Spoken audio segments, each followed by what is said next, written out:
началото бе Словото, и Словото беше у Бога, и Словото бе Бог. То в началото беше у Бога. Всичко чрез Него стана, и без Него не стана нищо от това, което е станало. В Него бе животът, и животът бе светлината на човеците. И светлината свети в тъмнината, а тъмнината не я схвана.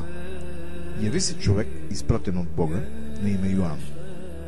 Той дойде да свидетелства за светлината, за да повярват всички чрез него. Не беше той светлината, но дойде да свидетелства за светлината. Истинската светлина, която осветлява всеки човек, идеше на света. Той бе в света, и светът чрез него стана, но светът не го позна. У своите си дойде, но своите му не го приеха. А на онези, които го приеха, даде право да станат Божии чада. Т.е. на тези, които вярват в Неговото име, които се родиха не от кръв, нито от плътска поход, нито от мъжка поход, но от Бога. И Словото стана плът и живя между нас. И видяхме славата му. Слава като на единородният от Отца, че беше пълно с благодат и истина.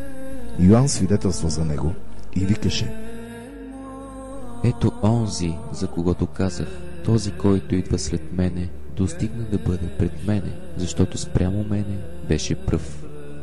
Защото ние всички приехме от неговата пълнота и благодат върху благодат, понеже законът беше даден чрез Моисей, а благодатта и истината дойдоха чрез Исус Христос.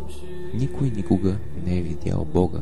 Единородният син, който е в лоното на Отец, той го изяви. И ето свидетелството, което Йоан даде, когато юдеите пратиха до него свещеници и левити от Иерусалим да го попитат: ти кой си? Той изповяда и не се отрече.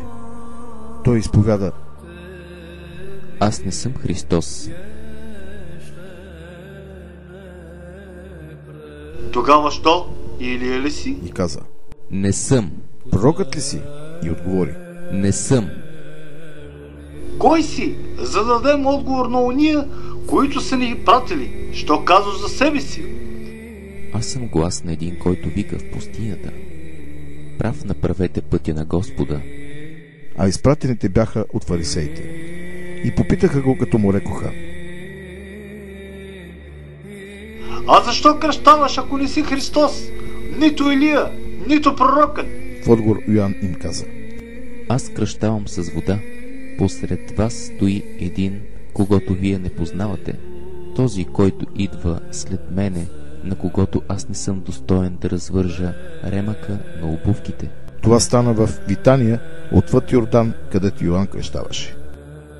Другия ден Йоан вижда Исуса, идеш към него и казва: ето Божият агнец, който носи греха на света. Този е, за когото казах: след мене идва човек, който достигна да бъде пред мене, защото спрямо мене беше пръв. И аз не го познавах, но за това дойдох и кръщавам с вода, за да бъде той изявен на Израел. И Йоан свидетелствува, казвайки: видях духа да слиза като гълъб от небето, и той остана върху него. И аз не го познавах, но онзи, който ме прати да кръщавам с вода, той ми каза: този, над когото видиш духа да слиза и да остава върху него, той е, който кръщава със Святия Дух. И видях и свидетелствам, че това е Божия син.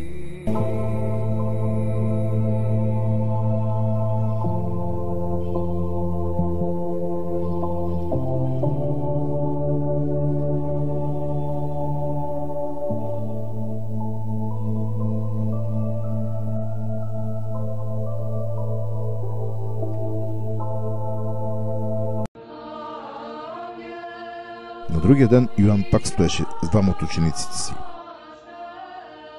И като съгледа Исуса, когато минаваше, каза: ето Божият агнец.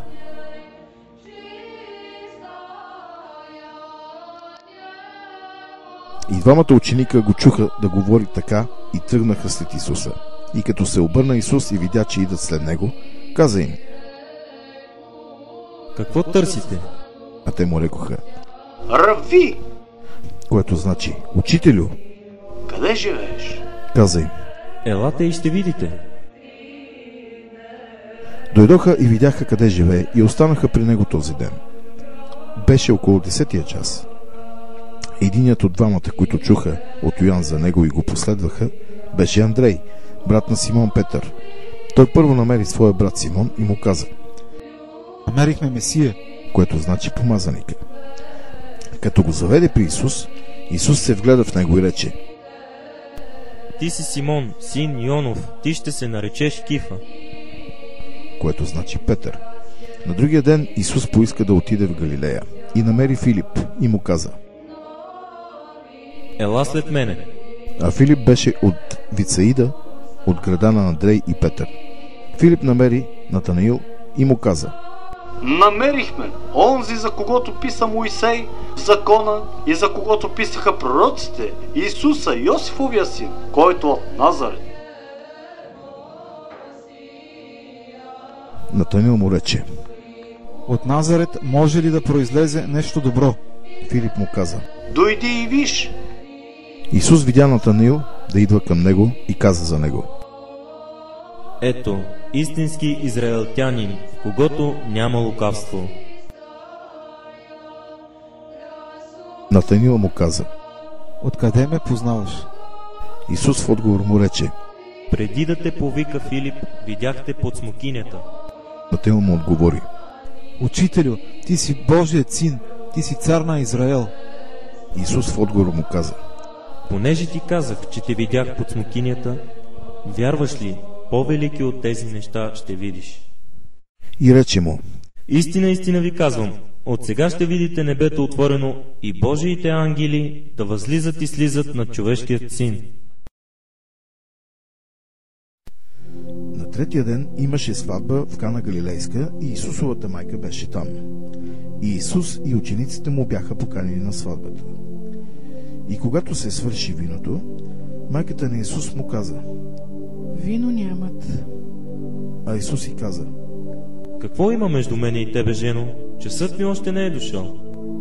Майка му каза на слугините: Каквото ви рече, това сторете. А там имаше 6 каменни делви, поставени за мийне по юдейския обичай, които побираха по 2 или 3 мери. Исус им каза: Напълнете делвите с вода. И напълниха ги догоре. Тогава им каза: Налейте сега и занесете на настойника на огощението. И те занесоха. И когато настойникът на огощението вкуси от водата, сега превърната на вино, и не знаеше откъде беше, но слугите, които бяха налили водата, знаеха, настойникът на огощението повика младоженеца и му каза: Всеки човек слага първо доброто вино и по-долното, след като се понапият. Ти си задържал доброто вино до сега. Това извърши Исус в Кана Галилейска като начало на знаменията си и яви славата си, и учениците му повярваха в него. След това слезе в Капернаум, той и майка му, братята му и учениците му, и там преседяха немного дни. И като наближаваше Пасхата на юдеите, Исус възлезе в Иерусалим и намери в храма продавачите на волове, овце и гълъби и тези, които седяха и разменяха пари.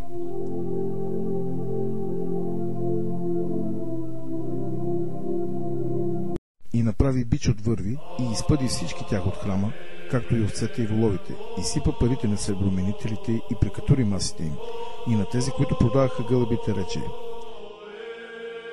Вдигнете ги от тук, не правете бащиния ми дом на търговия.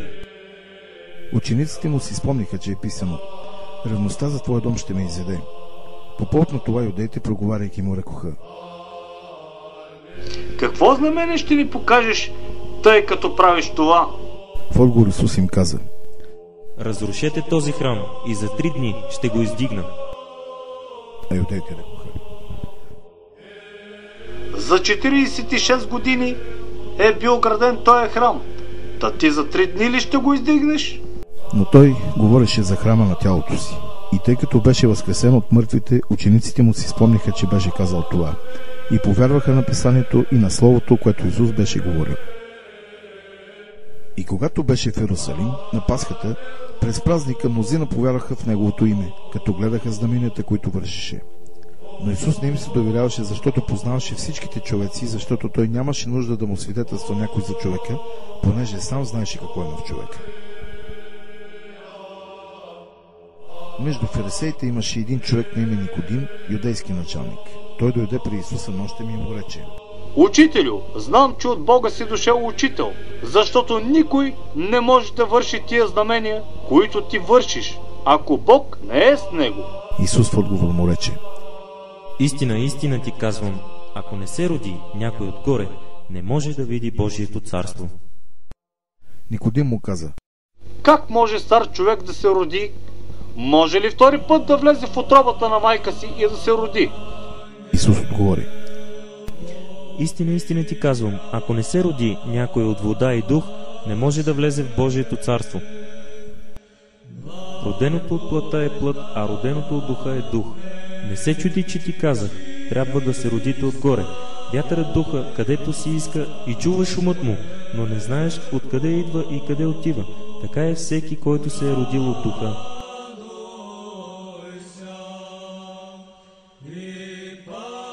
Никодим в отговор му рече: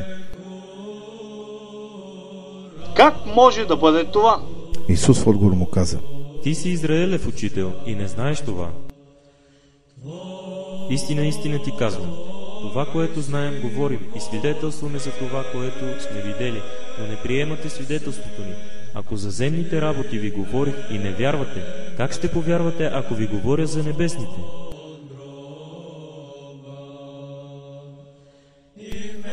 И никой не е възлязал на небето, освен този, който е слязал от небето, т.е. човешкият син.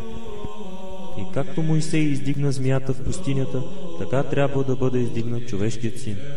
Та всеки, който вярва в него, да има вечен живот. Защото Бог толкова възлюби света, че даде своя единороден син, за да не погине нито един, който вярва в него, но да има вечен живот. Понеже Бог не е пратил сина в света, за да съди света, но да бъде спасен света чрез него. Който вярва в него, не е осъден. Който не вярва, е вече осъден, защото не е повярвал в името на единородния Божий син. И ето какво е осъждението. Светлината дойде в света и хората обикнаха тъмнината, повече от светлината, защото делата им бяха зли. Понеже всеки, който върши зло, мрази светлината и не отива към светлината, да не би да се открият делата му. Но който постъпва според истината, отива към светлината, за да се изявят делата му, понеже са извършени по Бога.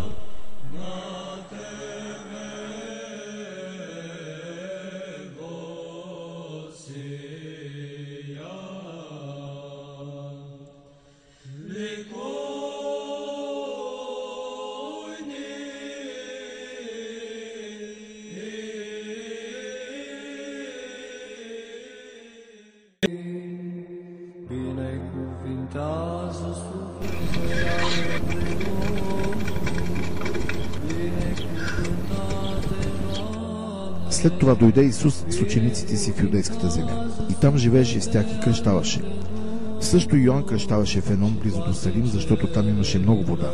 И людите идваха и се кръщаваха. Понеже Йоан още не беше хвърлен в тъмница. И така възникна препирня от страна на Йоановите ученици с един юдеин относно очистването. И дойдоха при Йоан и му рекоха: Учителю, онзи, който беше с тебе отвъд Йордан, за когото ти свидетелствува, ето той кръщава и всички отиват при него. Йоан в отговор рече: Човек не може да получи нищо, ако не му е дадено от небето. Вие сами сте ми свидетели, че казах: не съм аз Христос, но съм пратен пред Него.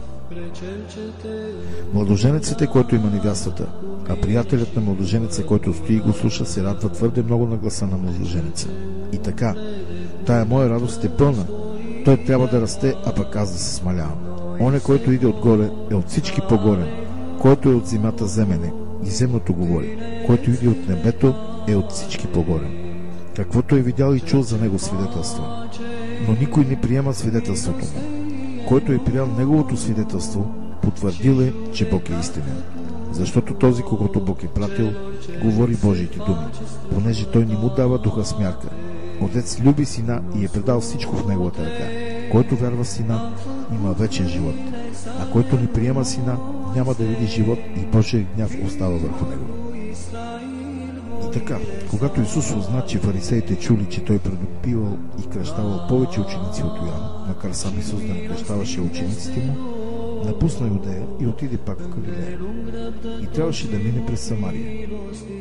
И така дойде в един самарийски град, наречен Сихар, близо до землището, което Яков даде на сина си Йосиф. Там беше Якововият кладенец. И Исус, уморен от пътуването, седеше така до кладенеца. Беше около 6-тия час. Дойде една самарянка да си начерпи вода.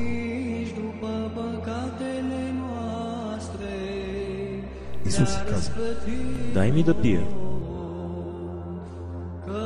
Защото учениците му бяха отишли в града да купят храна. Самарянката му каза: Как ти, който си юдеин, искаш вода от мене, която съм самарянка? Исус в отговор и каза: Ако знаеше Божият дар и кой е този, който ти казва дай ми да пия, ти би поискала от него и той би ти дал жива вода. Жената му каза: Господине, нито почерпало имаш, а и кладенецът е дълбок. Тогава отде имаш живата вода? Нима си по-голям от баща ни Якова, който ни е дал кладенецът и сам е пил от него, и чадата му, и добитъка му.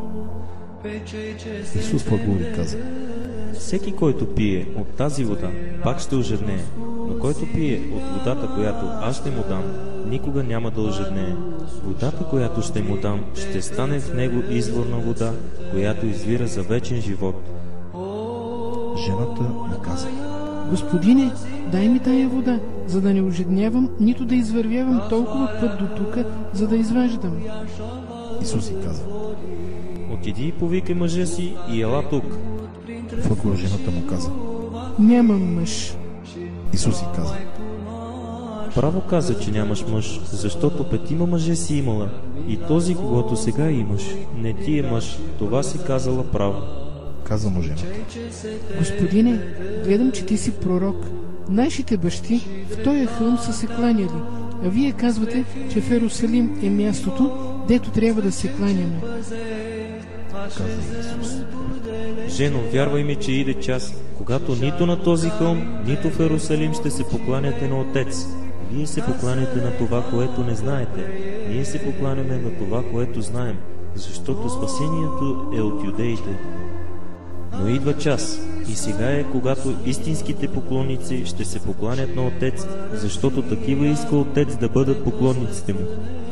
Бог е дух, и тези, които му се покланят с дух и истина, трябва да се покланят.